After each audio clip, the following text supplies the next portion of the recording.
1대1 사역 잭 그리핀 1대1 사역의 일반적인 지침 1. 1대1 개인 교제를 위하여 항상 준비를 잘하도록 하십시오. 함께 만나서 시간을 보내기 전에 기도하며 준비하십시오. 당신은 당신과 같은 종류의 사람을 재생산한다는 것을 기억하십시오. 당신이 매일 아침 일찍 일어나 주님과 교제하는 일이 충성스럽다면 당신이 돕고 있는 사람 역시 그런 사람이 될 것입니다. 당신이 약하면 당신은 약한 사람을 재생산할 것입니다. 당신이 성경 암송에 아주 열심히 일하면 그도 또한 열심히 성경 암송을 할 것입니다. 성경 암송이 당신에게 아무 의미도 없다면 그에게도 역시 성경 암송은 아무 의미가 없을 것입니다. 당신의 삶으로 가르치십시오. 이것은 말로 가르치는 것보다 더 많은 것을 그에게 가르쳐 줍니다. 이것은 다른 영역에서도 마찬가지입니다. 2. 그의 마음을 얻는 데 목표를 두십시오. 잠언 27장 19절에 물에 비추이면 얼굴이 서로 같은 것 같이 사람의 마음도 서로 비추이느니라고 하였습니다. 그와 만나기 전에 주님 그의 마음을 제게 주십시오 하고 기도하십시오. 3. 당신은 당신이 경험한 이상으로 그를 이끌 수 없다는 것을 기억하십시오. 당신 자신도 실제로 경험해보지 않아서 대략적으로밖에 모르는 것을 그에게 가르치고 훈련시킬 수는 없는 것입니다. 4. 당신의 삶으로 본을 보임으로써 가르치십시오. 바울이 빌립보서 4장 9절에서 말한 것이 바로 이것입니다. 너희는 내게 배우고 받고 듣고 본 바를 행하라. 그리하면 평강의 하나님이 너희와 함께 계시리라. 1대1 사역을 하려면 반드시 자신이 먼저 가르치고자 하는 내용대로 사는 사람이 되어야 합니다. 배우는 사람은 가르치는 사람의 말보다는 본을 더 빨리 따릅니다. 5. 아무것도 당연시하지 마십시오. 그와 1대1 교제를 처음 시작할 때 그에게 제시한 것은 그것이 무엇이든지 간에 점검하고 또 점검하십시오. 당연히 했겠지 하고 그냥 넘어가서는 안 됩니다. 그의 말을 의심해서가 아니라 그를 더 잘 도우려는 목적에서입니다. 6. 모든 것을 반복하십시오. 그에게 무엇을 가르쳤다면 그가 다시 당신에게 그것을 이야기하게 하십시오. 대저 경계에 경계를 더하며 경계에 경계를 더하며 교훈에 교훈을 더하며 교훈에 교훈을 더하되 여기서도 조금 저기서도 조금 하는구나 하는도다. 이사야 28장 10절. 오스트레일리아 내비게이터 사역의 초창기 내가 도왔던 존 리지에어와 몇 명의 젊은 대학생들은 이 원리를 잘 기억하고 있었습니다. 나는 존 리지웨어와 그레암 프렌치와 1대1로 개인 교제를 가지곤 했는데 교제가 끝나면 그들은 서로에게 그분이 오늘 너에게 무엇을 가르쳐 주셨니? 하고 묻곤 했습니다. 그러면 대답은 한 두어 달 전에 가르쳐 주신 것을 그대로 가르쳐 주시던데 였습니다. 최근 존은 말하기를 내가 그때 계속 반복해서 가르쳐 준 것이 얼마나 기쁜지 모르겠다고 하였습니다. 그는 이렇게 말했습니다. 그것들이 내 삶의 일부가 되었기 때문이지요. 되풀이하는 것에 대하여 미안하지 마십시오. 당신이 말한 것을 노트에 적게 하십시오. 적은 후 그것을 다시 당신에게 읽어주게 하십시오. 이때 종종 그가 당신의 말을 100% 이해하지는 못한 것이 있다는 것을 발견하게 될 것입니다. 7. 그가 할 수 있을 만한 과제를 주십시오. 잠언 13장 19절에 소원을 성취하면 마음에 달아도 라고 했습니다. 그는 조그만 과제를 성공적으로 해나감으로써 성취감을 맛보게 되고 더욱 큰 동기력을 얻어옵니다. 당신이 가지고 있는 모든 것을 그에게 삽으로 퍼 넣어주려고 해서는 안 됩니다. 그에게는 그것을 감당할 능력이 없을 것입니다. 한 숟가락씩 조금씩 주십시오. 아마 이것이 훨씬 더 효과적일 것입니다. 교훈에 교훈을 더하며 교훈에 교훈을 더하되 여기서도 조금 저기서도 조금 하는구나. 이사야 28장 10절. 30여 년 전 아내와 나는 시드니 근교에 집을 한 채 새로 지었습니다.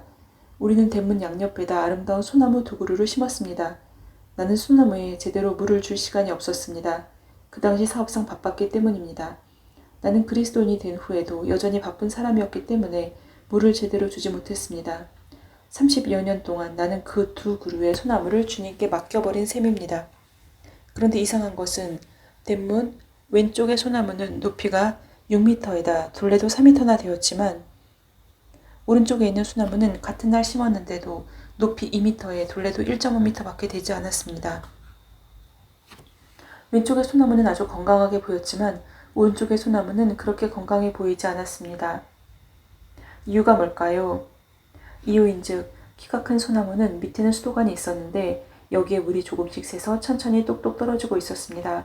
나는 30여 년 동안 배관공도 불러다 고쳐도 보았지만 소용이 없었습니다. 물론 지금도 여전히 한 방울씩 천천히 떨어지고 있습니다. 이것은 아주 작은 양에 불과했지만 그 소나무에 언제나 물을 주고 있었던 것입니다. 이 원리를 사용하십시오. 조그만 것이지만 쌓이면 큰 것이 됩니다.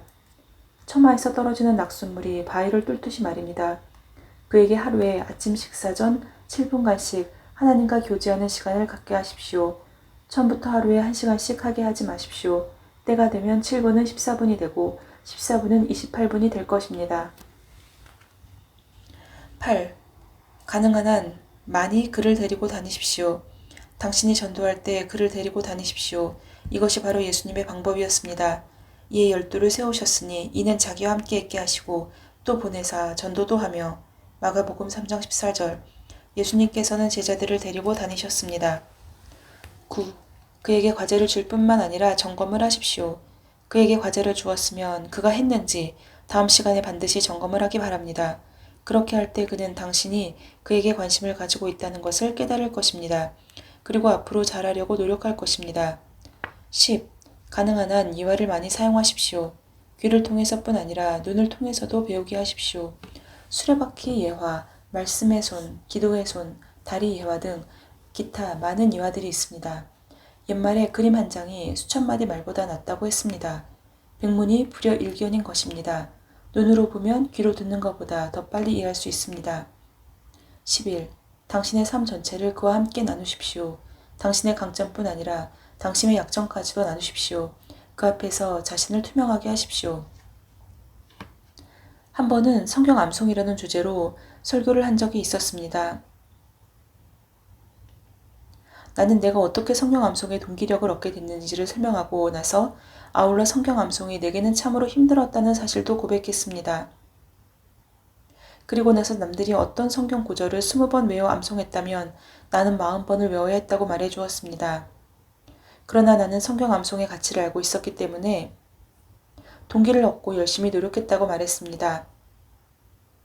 얼마 후 내 설교를 들은 사람들 중 한 사람이 내게 와서 말하기를 내가 성경 암송을 위해서 그렇게 열심히 힘썼다는 것을 듣고 정말 격려가 되었다고 말했습니다. 그는 이렇게 말을 이었습니다.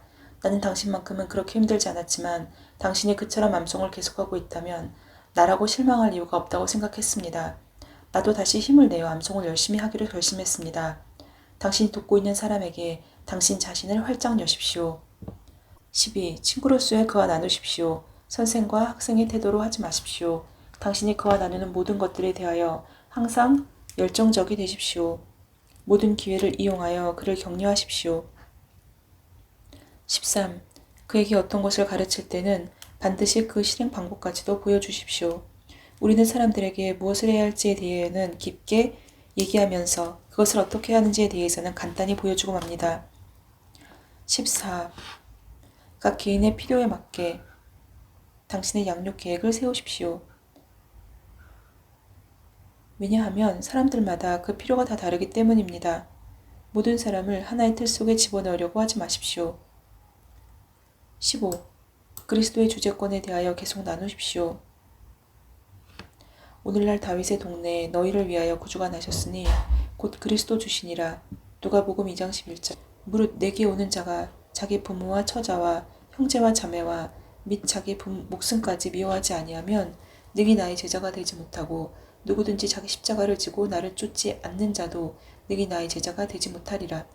이와 같이 너희 중에 누구든지 자기의 모든 소유를 버리지 아니하면 능히 네 제자가 되지 못하리라. 누가복음 14장 26절, 27절, 33절. 16. 가르침의 5단계를 이용하십시오. 1. 이유를 말해줄 것. 2. 방법을 보여줄 것. 3. 시작하게 할 것. 4. 지속하게 할 것. 5. 재생산하게 할 것. 17. 그가 생애 목표를 세우도록 도우십시오. 예를 들면 나의 생애 목표는 그리스도를 알고 그를 알게 하는 것이다.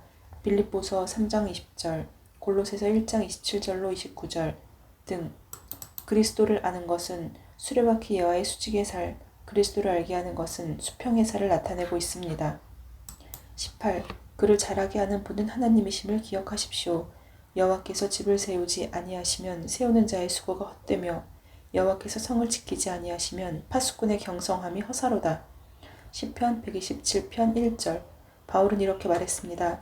나는 심었고 아볼로는 물을 주었을 때 오직 하나님은 자라나게 하셨으니 그런즉 심는 이나 물 주는 이는 아무것도 아니로되 오직 자라나게 하시는 하나님 뿐이니라. 고린도전서 3장 6절로 7절. 너희 안에서 행하시는 이는 하나님이시니 자기의 기쁘신 뜻을 위하여 너희로 소원을 두고 행하게 하시나니. 빌립보서 2장 13절. 그를 양육하고 훈련시키는 분은 하나님이시라는 사실을 결코 잊지 마십시오. 하나님께서 그 사람을 세우십니다. 아멘. 오늘 1대1 사역 일반적인 지침 세 번째 시간을 나누었습니다. 이런 것들을 제대로 알지 못한 상태에서 어떤 사람을 양육하였다는 것이 부끄럽게 느껴지기도 하였고, 또 매번 그것을 중요하고 귀하게 여기지 않았을 때도 있었음을 또한 고백합니다. 따라서 제가 함께하는 1대 사역의 그 시간을 좀 더 소중하고 준비된 시간으로 하나님께 올려드리고자 또한 결심하였습니다. 마지막에 그것은 제가 하는 것이 아니고 그를 양육하고 훈련시키는 것도 저에게 그리하신 것처럼 하나님이시라는 사실을 결코 잊지 않고 하나님께서 그 사람을 세우실 것이라는 것, 그렇기 때문에 더 담대하게 그 일을 행할 수 있을 것이라는 또한 믿음을 갖게 되었습니다. 샬롬.